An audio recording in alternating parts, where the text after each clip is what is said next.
Hi guys, although drive belts were already around in basic form in the time of the ancient Greeks and Romans, they are real high-tech products.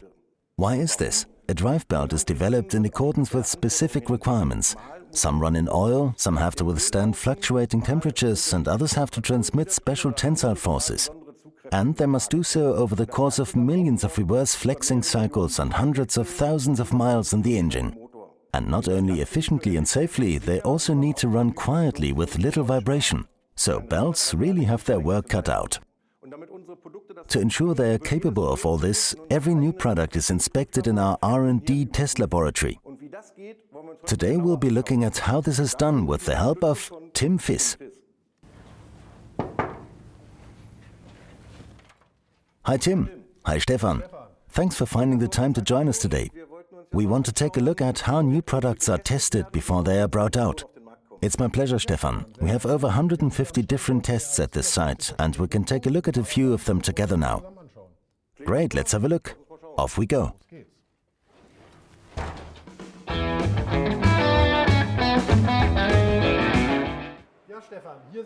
Here we can see the chemical resistance test for our belts that run in oil. The belt is stored in hot oil containing 25% fuel and acidic additives for several hundred hours, after which it is taken to the test rig, where we carefully check whether it meets the criteria for expected product lifetime. What's the point of the belt running in oil? If the timing belt for the camshaft drive runs in oil, it produces around 30% less friction than a chain. That makes a difference of 1 gram of CO2 for every kilometer. The length stability of a timing belt is also 3 to 6 times greater than of a chain, meaning that the engine's timing is maintained more precisely. And this is where you test all sorts of different fluids found in oil. Fluids that can get into oil, as well as all kinds of different oils. We have created several hundred mixtures of oils with acid, with used oil, with soot and with combustion residue as our chemical media, which are then heated here and have the belts placed into them. Afterwards, we test whether the belt is still 100% resistant and has not suffered any adverse effects. This here is our ozone test chamber, where all compounds are tested for ozone resistance.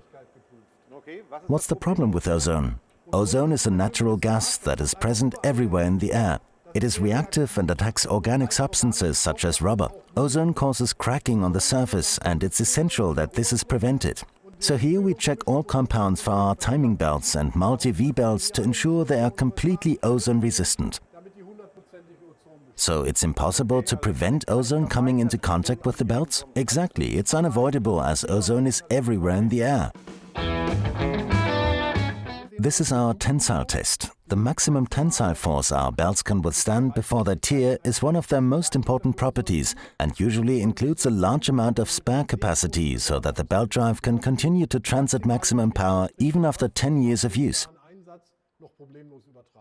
So the belts are always designed with a safety margin.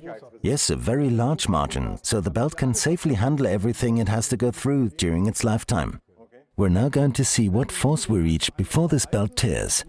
A belt normally has a tensile strength in excess of 35 kilonewtons or 3.5 metric tons. That means you could easily hoist a fully laden sprinter van with it. That sounds like a huge amount. It certainly is. Here we have our climate chamber, where we conduct cold impact and low temperature tests on complete engines, including customer engines. I see. There you have it.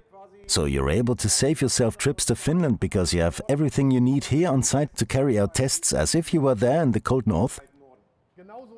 Exactly. This is where we carry out the low temperature tests for investigating noises from engines.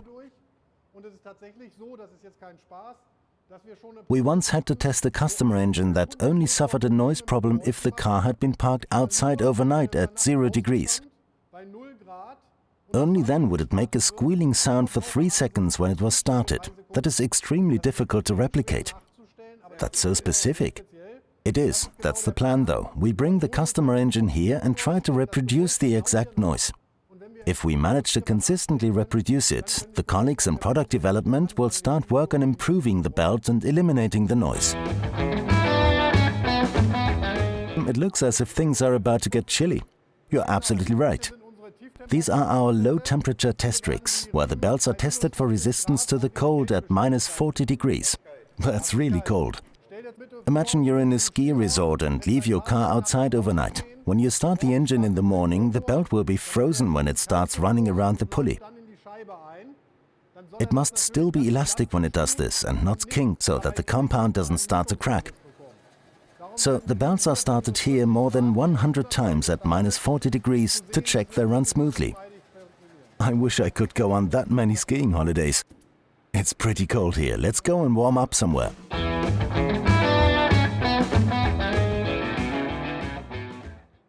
It's about to get much warmer as the test rigs in our endurance testing section run around the clock, so they give off quite a bit of heat.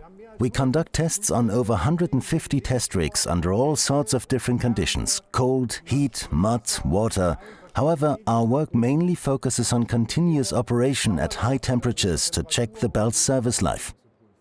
I run 5 kilometers a day on my treadmill, but that's not quite the same, is it? That's right, we run a little further here. We aim to replicate a service life of 150,000 kilometers in 150 hours.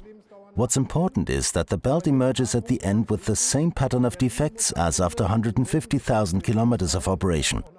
So the belts are tested under overload conditions, as we would otherwise have to test them for years before getting any results. We test at higher forces and torques than the belts will actually be subject to. Sounds like I'll have to turn my treadmill up a few levels. Yes, if you want to be on par with our belts. I'm not sure I'll manage that. This is our hydropulse shock testing machine. In the middle here, we have a heat chamber at a temperature of 150 degrees and a timing belt that has been cut open. Every time there is an impulse from the fuel injection pump, the timing belt is deflected due to the pump's high load. This is reproduced 20 times a second here in this fatigue test. So it's a sort of time-lapse test. Exactly, we manage around 1.7 million impulses a day. But the belt will have to endure over 700 million during its lifetime. So we test under overload conditions with increased forces and then work out the belt lifetime at lower forces. Meaning the belts have a built-in safety margin again. Exactly.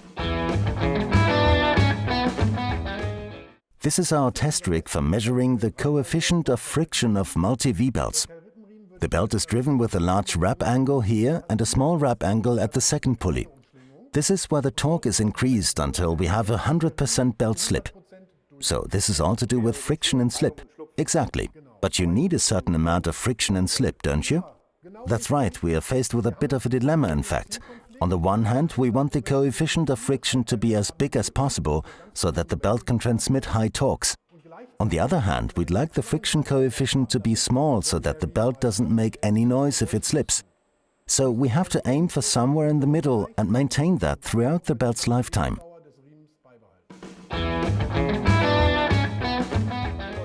Now you've seen how new belt technologies are checked before they are launched and arrive in your workshops. Tim and I hope you enjoyed watching. If you did, please give the video a like or post a comment. Until next time. See you.